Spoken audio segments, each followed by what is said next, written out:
How did I get to be so lucky as to be on the USS Hornet upper decks on July 24, 1969, to broadcast what turned out to be the largest radio broadcast to an English-speaking audience of all time, clear around the globe? Why? Well, I was young. Most of my colleagues were a decade or two older, and if you're going to be scrambling around on an American aircraft carrier, the younger, the better. Also, my employers felt that I was up to the job. I had already done 3 Gemini missions, so they knew what I could do, and you put a microphone in my hand and put me out on an aircraft carrier deck.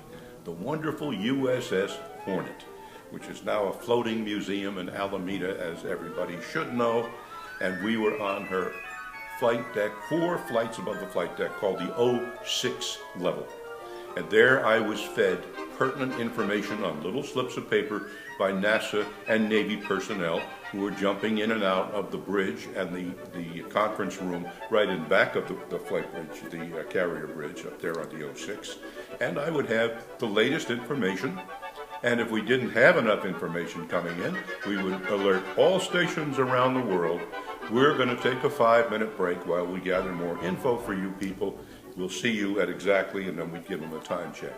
Then we'd come back on the air, and we would watch and watched as the Apollo 11 suddenly appeared in the sky way out on the horizon, probably 10, 12 miles away. We could see the splash from our position. We could see that water come up. Everybody cheered. I'm sure I did on the air. Why not? An exciting, exciting moment to live through.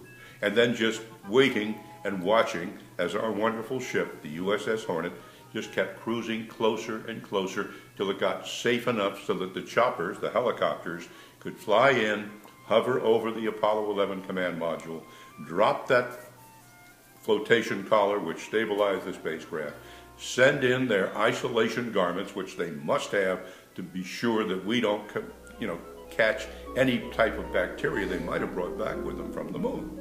After days of laboratory tests back in Houston, that proved to be not a threat or a fear at all.